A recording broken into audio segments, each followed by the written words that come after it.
So the first step you're going to want to do is go Image, Adjustments.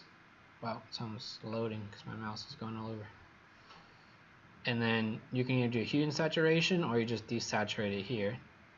Now we've lost the color. You can also do it this way if you do it here. If you ever wanted to be able to do an effect like this where you have everything grayed out but you want like the building to still be color, like we could do that. Like, you know, here like you have all that context, it's also wood. But if I only want this, then we're going to start using the next tool, which I'm going to show you. So now what I want to do, oh yeah, I need to do my dynamic range. So let's do an adjustment layer for levels. Pull that up a little bit, pull this down a little bit. I want to see what's clipping, like that. So let's say we're happy with that. Now what I want to do is create an adjustment, a solid color layer. So this one will create a layer. You don't have to do it this way, but this is like super easy if you do it this way. So let's start with red. I'm just going to turn it off for now. So what I want to do is tell Photoshop, don't make my whole layer red. I want to tell you to highlight just this one building here and make that building red. So let's zoom in here. And then I want to color this guy red. So if we think about the tools we've learned so far, we know we have a red layer, and then we have a layer mask, and we can use the layer mask to control opacity, right? So if you think about how we would use this, what do we need to do? We need to tell Photoshop, this is where I want to see it, and everywhere else I don't want to see it. So the layer mask can do that. So all you need to do is get your lasso tool, and now I use the Polygon lasso tool for this stuff. By default, it's like the little wiggly one, which will give you like this weird looking thing that you never want to use, unless it's like a quick selection to delete something away. I typically will use this one. So here, and the nice thing is if you hold shift, it will lock it to like up and down and stuff, but diagonally you don't want to do that. Click here, click here. I don't trust them because this one it's more manual. You can try it, but sometimes you'll see it will jump on weird stuff. Yeah. And it all depends on how you set the tolerances and stuff up here. But it tries to grab things you don't want it to grab. Yep. So, and sometimes you'll realize you end up spending more time fixing it than you would have been if you just did it manually for the first time. So now that we have that, I can go here and turn this layer back on. Even if it's not on, you can adjust the mask.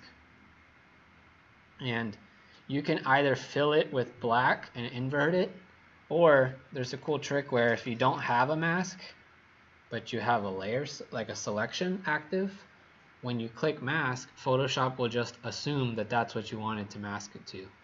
So if I click this, see there's no mask. When you click, it will mask it.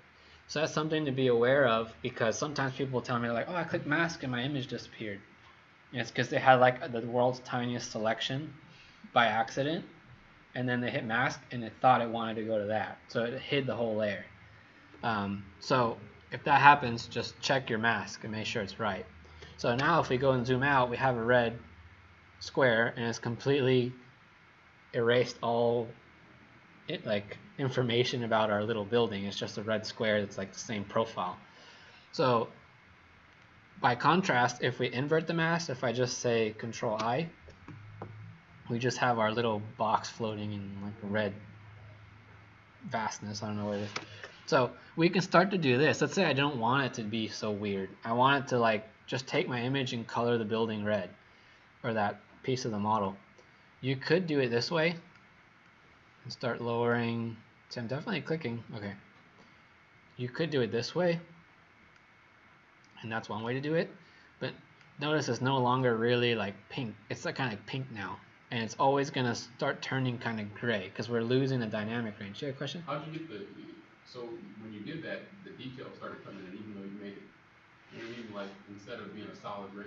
Right. So now what's happening is I'm fading the image and you're starting to see the image behind it. And that's using the opacity, yeah. And so if you think about it, it's always going to show 100% when you've compiled all the layers, but it will only take 100% of the top layer. So if you set the top layers or whatever is on top in this area to 50, it will only show 50, and then whatever's behind it will make up the rest.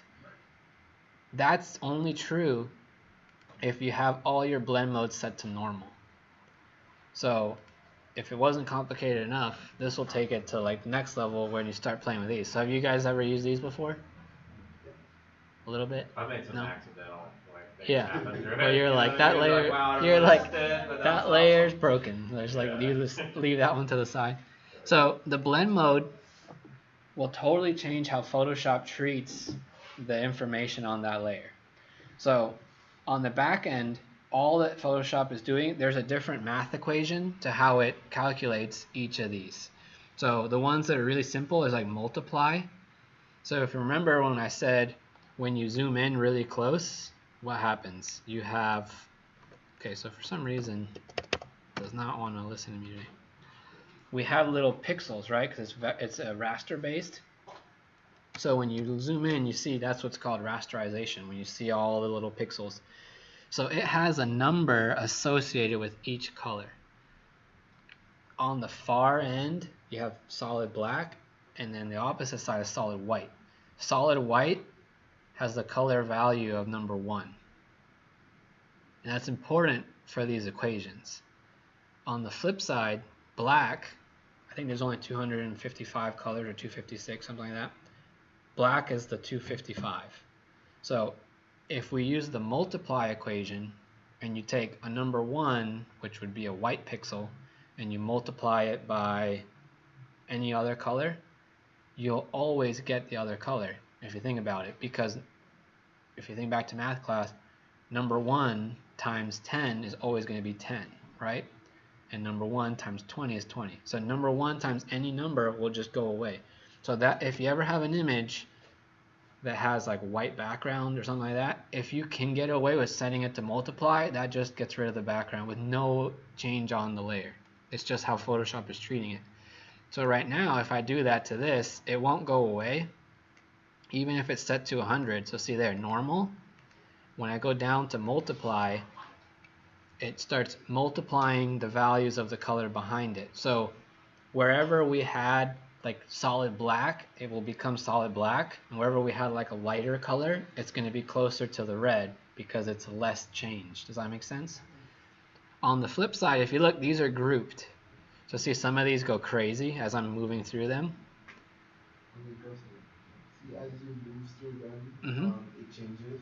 Right. It shows you the option that you're given. But through mine, I have to write it to 100. Right. So you don't have the latest update because that's a recent thing they did. Yeah, So that's before, good. That's an awesome feature. yep, before you used to have to do this, pick one of them and then use the arrow key and go down and watch as it changed. And so notice these are not prioritizing the dark, it's prioritizing the lighter ones. So if you look at the way they're grouped, normal is normal, dissolve just dissolves it, which you'll almost, I've only used that once, which was when I was trying to make it look like sparks, because it looks like sparks. Otherwise, you don't, it basically like obliterates your image.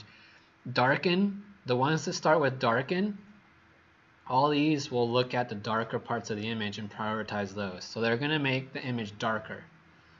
The ones that start with lighten are going to look for the lighter areas of your image. So it'll prioritize the whites and like the highlights. And the different names, think of those as different ways you can adjust it. So it's not like you can always say every single time you're going to come in here and use color dodge, or you're going to come in here and multiply. Sometimes there are situations where that will most likely be the answer, but you always want to check because this will depend on what the layer is, what the layers behind it are, and also like the opacity of the different layers or what effects are on those layers. So the ones that start with overlay kind of deal with contrast. So like you'll see those end up looking kind of like more dramatic, and it really helps bring out the midtones. These ones, you gotta watch out. The ones that start with difference, because those are like crazy. Like you go to some of them and it's like, see, look, we had like a green layer, even though it was red. So what these are really useful for is like when you're doing like photo editing and stuff like that, because you can use these to kind of, you're never using that as a final thing, but that gives you something to select really easily using like the color range and stuff. Or if you need to know like the difference between two images for like HDR stuff, these become really useful because you can learn like what's the difference between this layer and that layer, and where it's closer to, I think it's like, if they're really similar, they'll disappear, or there's a lot of contrast, it shows up. So then you know, oh, I need to use that part of this image. And you can make that the mask, so that way it starts doing the HDR effect for you. And then these ones are going to only look at one value of that image, or that layer. So notice how the one that's the closest to looking like the red, the original red, is the one that's just called color. Because that's literally going to ignore all values. It's not going to try and change it. It's just going to take the color from this layer and apply it to the colors below. So that's one way you could easily make this work. So we have this one. So see, now we turn it on, it's white. Turn it on there, it becomes red. If we go over here now, here's what's cool when you use an adjustment layer. All this is doing is just cropping it down to that one area, right? So what would happen if we highlight this little guy over here? If I get my wand here, or the lasso tool, I'm going to click this guy. Lucas, how sensitive is that to like outlining that? Do you have to be spot on, or is it pretty? It's going to be, if it's inside, it will grab it. If it's outside, it won't. So you got to get the selection pretty good. And that will make a big difference on the quality of like your images, because you'll see like I went quick there, but I'll do another one where I'll go really fast. And then so here I'm going to show you a couple of ways to fill this in. I'm going to go to the mask now so you can see what I'm doing. We can use a brush. So I see people do this all different ways, and there's really fast ways and really slow ways. Some people will go to the paint bucket and they know they need to use white. This button here will switch these. The shortcut for that is X. So if you ever need to switch your colors. And then they paint it white, and that works. But if you think about it, that was like 3 steps, right? We had to like pick the paint bucket, get the right color active, and then paint it. Another way you can do that is you can use a brush, which is actually even slower than using a paint bucket, but you can do it. So if we get a brush, click on the brush, make sure you have white, make sure you go to 100% opacity, and then like fill it all in like that by clicking and dragging. Now you go to your layer, and it did it. The way I recommend, which is super fast, is here.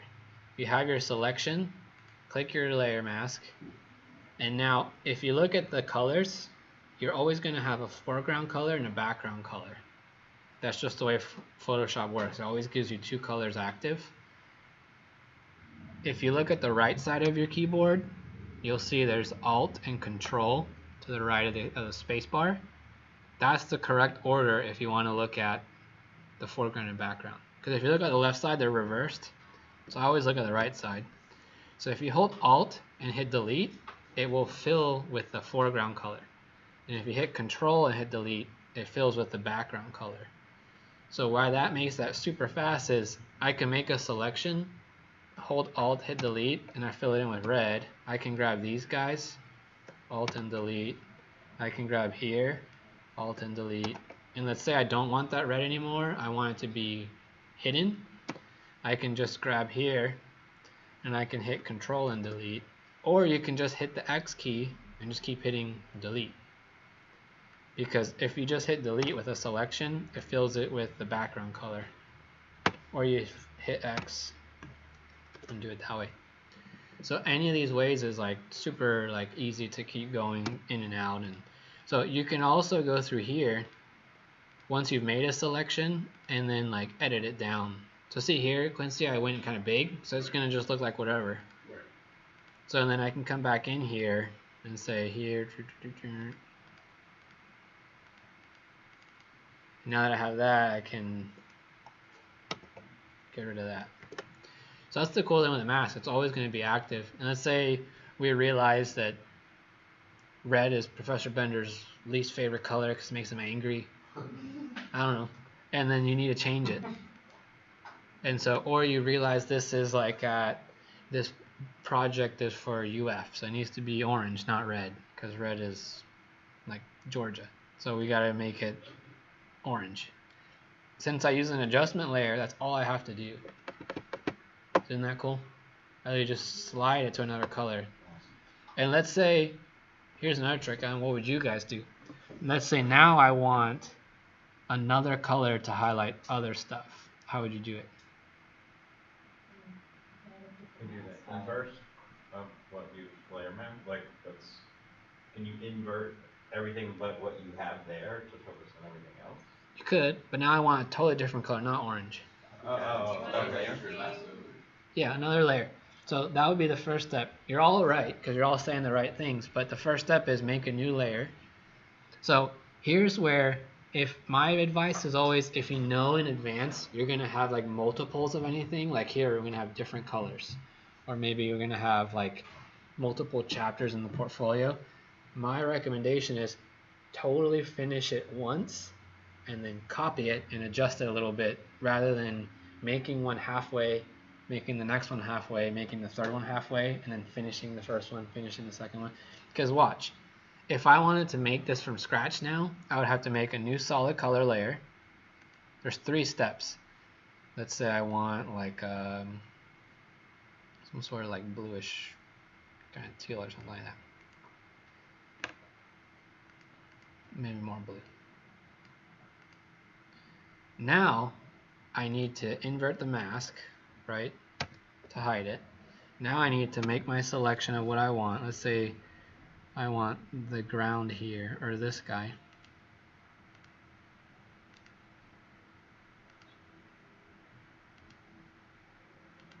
If you double click, it will close it with a straight line. So make sure you double click in the straight line from where you want to be, or else it will chop part of your building off. And you'll accidentally double click 100 times. It just closes out your thing, and you got to start over. It's not like AutoCAD where you can just hit undo and it will bring you back to your previous selection. So here I can fill this now with white. But look, it looks weird. Why does it look weird now? Yeah, it's on normal. So I need to change my blend mode to, which one do we use? Color. And then now that we have that, it looks pretty good. And now I can make, if I want this building to be blue, I can grab the selection here. So in this case, it wasn't really that long, but it could have been even easier. So let's say now I want to add a purple layer. Rather than doing all that, you can do this. If you click the one that you've already made, it's already set up, and copy it. So you can either right click and say duplicate layer somewhere here, and then ask for the destination. You say use it just here. And then all we need to do is, you can either delete the layer mask.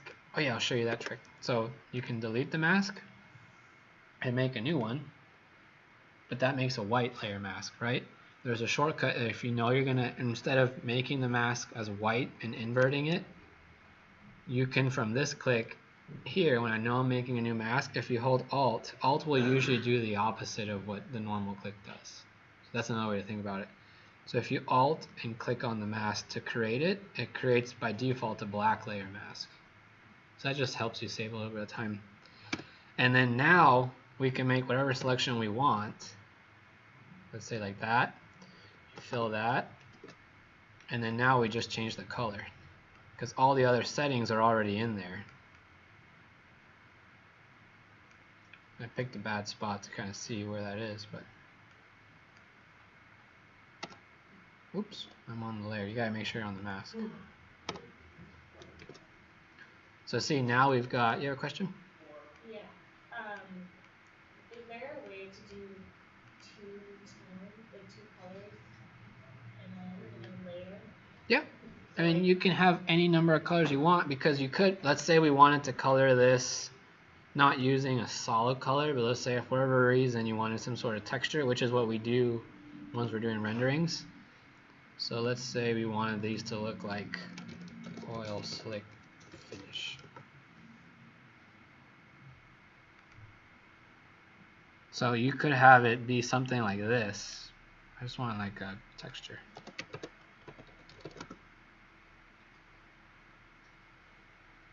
This one. So let's say this is where you start realizing what you just learned is super powerful, because watch this. We can drop this one in now.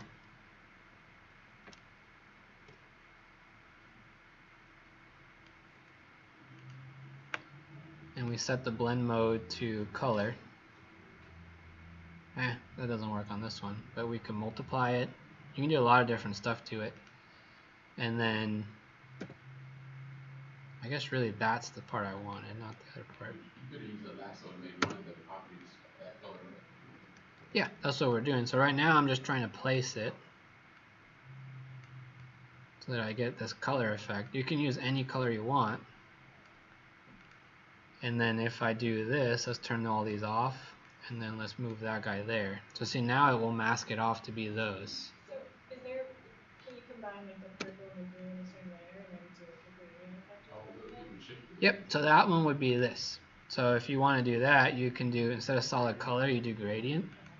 So if you want a gradient, and so here you want to adjust this stuff. So this is a little bit different than a solid color, because you can pick, so right now it's going from my foreground color, which is red, to transparent. But if you want to do two colors, you would do this, and then you can pick the colors by going, oops, once you've got it, you click in here, you click that square, and then you say, maybe we grab our blue. Well, let me go over there. No. So we have this kind of like custom colored blue. And then the other color could be like something like this. And then that angle will dictate where that happens. And right now it's set to linear, so it's just a straight gradient. You can also do like as if it was like a center with like a radius, or you can do an angle, which is kind of weird. You can do reflected, which is going to be like the outer parts, and the middle gets the second color. Diamond is like the corners. And then this is kind of how much you get. And then, but basically here you can do linear. And then the angle is that, and then the scale is how far one color goes into the other one. See, now it's almost all the second color, whereas here it becomes more the other one, because it's like a straight cut. Does that make sense? That's how wide the gradient effect is happening. Right now it's set to 1 pixel. So we don't want it to be that sharp. You can go bigger. But you don't really need to do this for this assignment. But if that was what you wanted, and then we can do this. Yes. And then now you set that to color. So see, then you could get that kind of effect. Like, so if you're trying to highlight all these things, but you want it to focus mostly in the center, and you only wanted one layer to do it. So the other cool thing you can do with this is, just like we had these effects, remember we had like levels, and we had this one which does like the hue and saturation. Let's say we don't want the outside to be, we only want the outside to be what gets that. We can grab our brush. So now I'll show you, I've always been controlling the layer mask by having a selection and just dumping color onto it. But now I'm going to show you using the brush. Come on, brush. And lowering the opacity, so not overkilling it with just 100. That's like an ogre just smashing down on like your drawing. If you bring this down, I like to use 20. Here's a cool trick with the brush. You can change this by opacity by dragging down. You can also actually click on the word opacity and drag it, and that will work. That also works here. The fastest way is actually just think about what opacity you want and type the number. As long as this is selected, so if I want 20, you could type 20. Oops, for some reason I didn't do it. Where's my brush? So the 2 will give you 20, or 22 is 22, or 55, and it instantly changes the opacity. So 20% opacity, I'm using a soft brush, kind of big. I'm going to draw it black. The nice thing about 20% opacity is I have 5 chances to move my mouse over a pixel before it becomes 100% opaque or transparent. Does that make sense? Because 5 times 20 is 100. If you use 100, wherever you move your mouse, it's just totally going to hide or reveal what's underneath it. If you wanted a true smooth kind of gradient, you want more control. So now I can start here and then draw outward. So I'm going to be drawing black on the layer mask for the hue and saturation, which is the wrong one here. And you should see like the color slowly coming into it.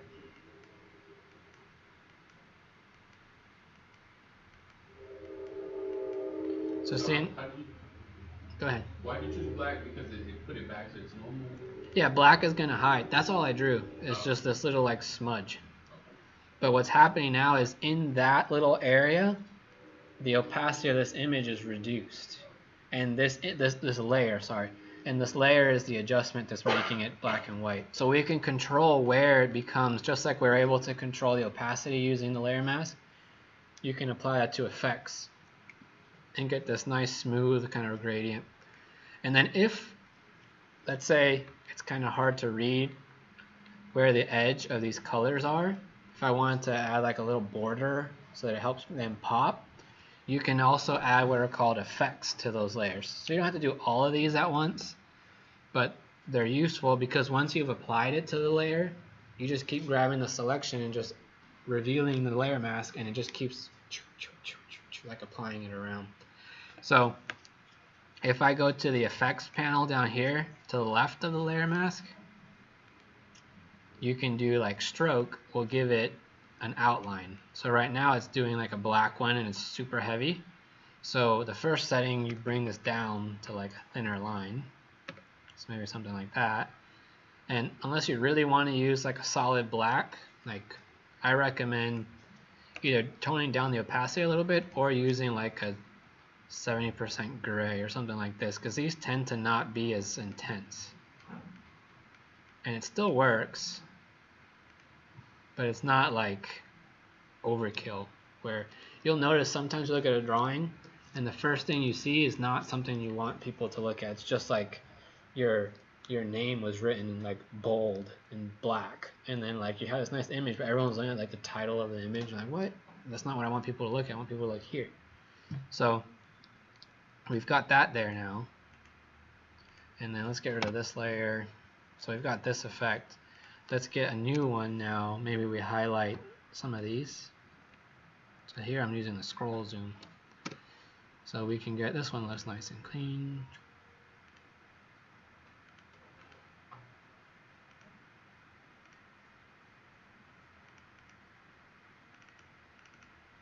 My mouse is not cooperating. And then here I can just delete that guy out.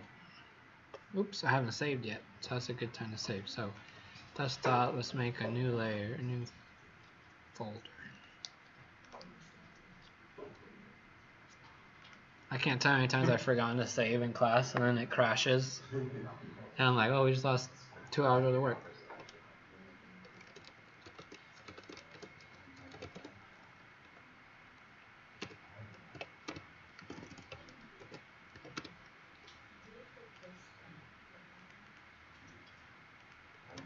So let's call this one model.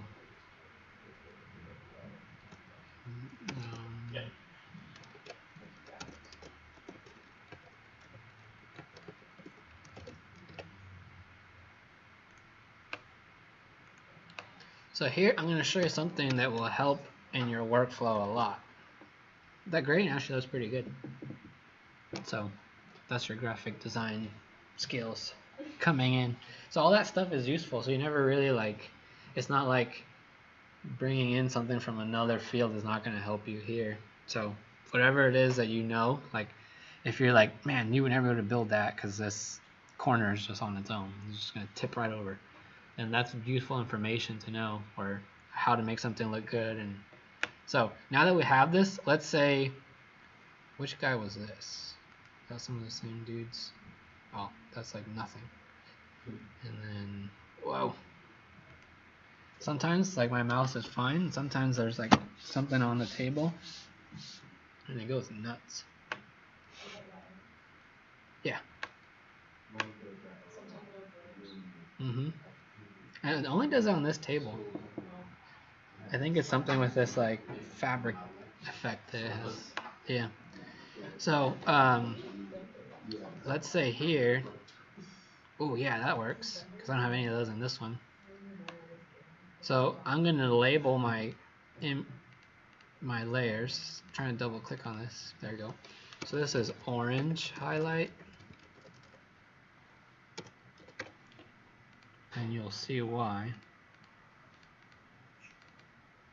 Let's call this one teal highlight. Purple.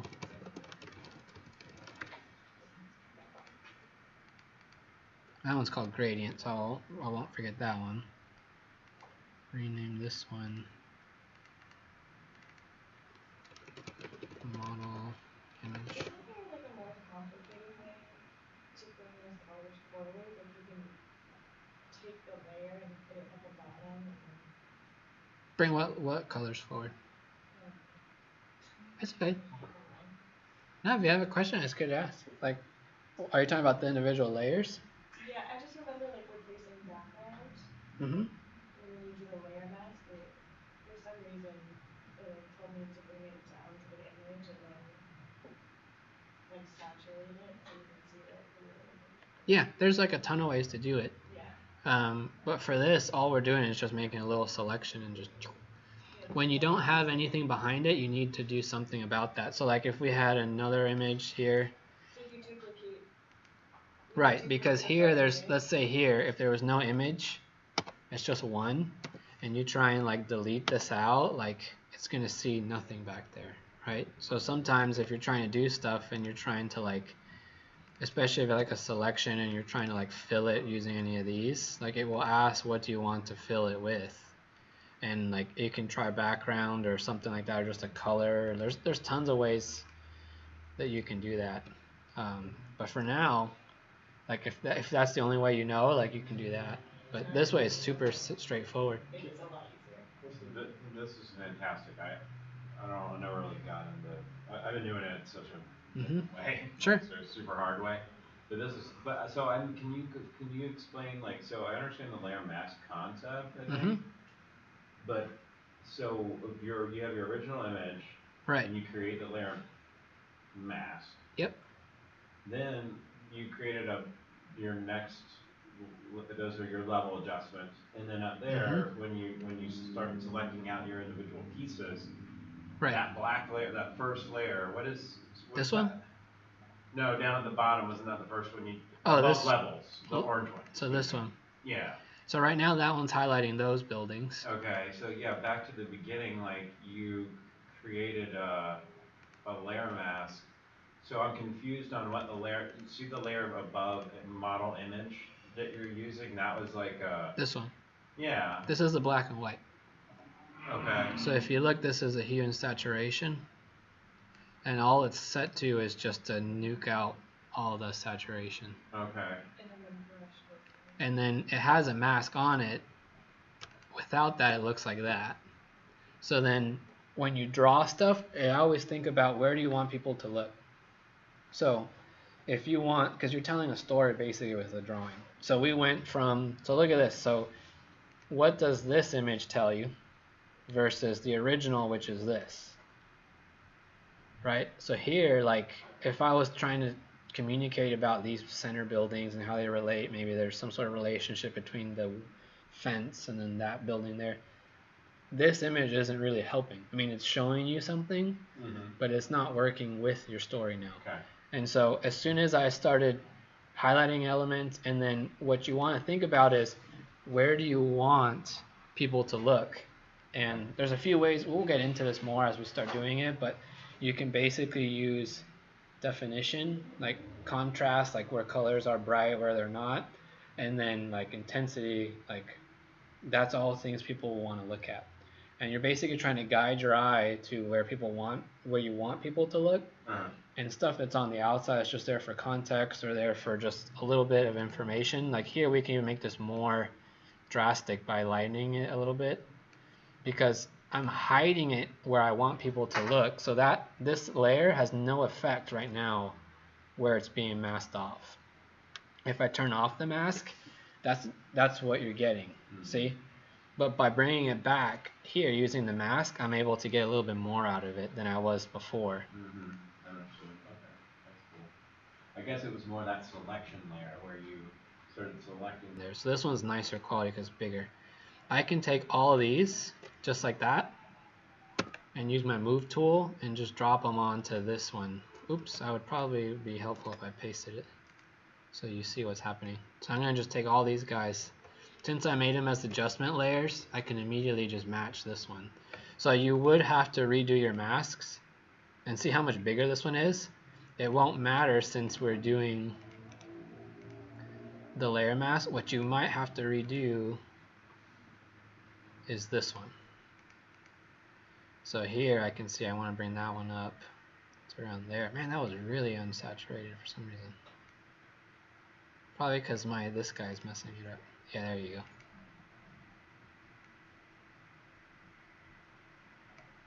So always turn everything off.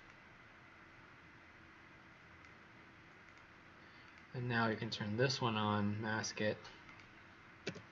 So this one will be the speed round. So let's say it's about this area right here. So I want all those other guys for context. And then orange will be this guy.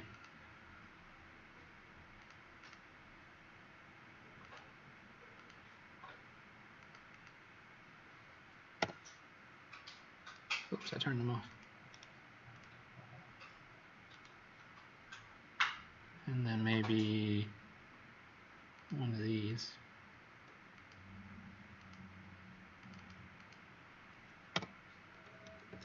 And then my cool gradient one.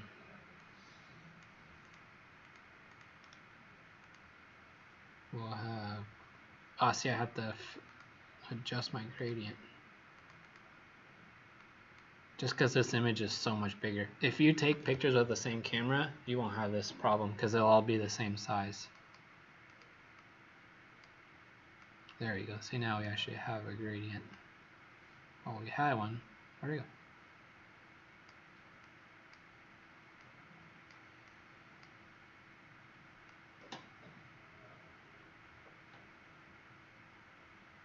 Can't tell if it's doing it or not. Do I preview off?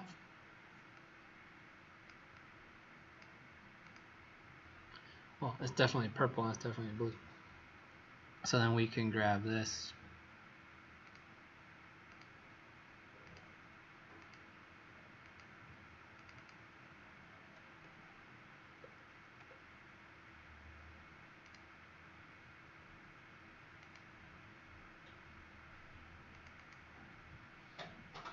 It's because this one's so much higher res. We need to bump up these. And there you go. So now I can make this guy.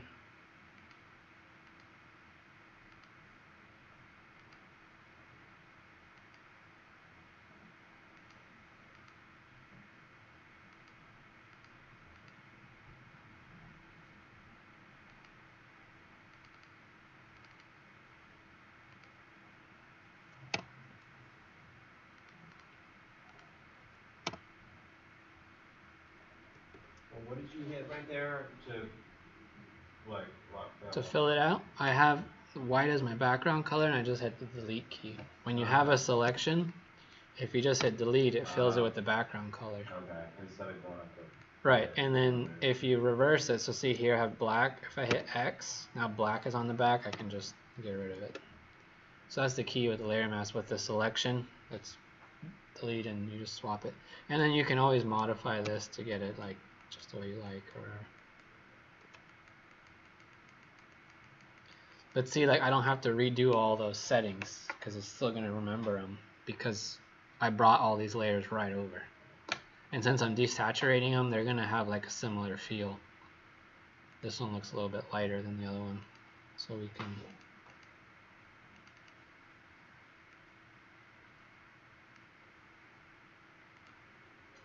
Is there any questions? Does that make sense? So see, like once you do the first one, that one will take the longest, and then the other ones will be, you'll literally just be redoing the mask wherever you want to highlight on each image.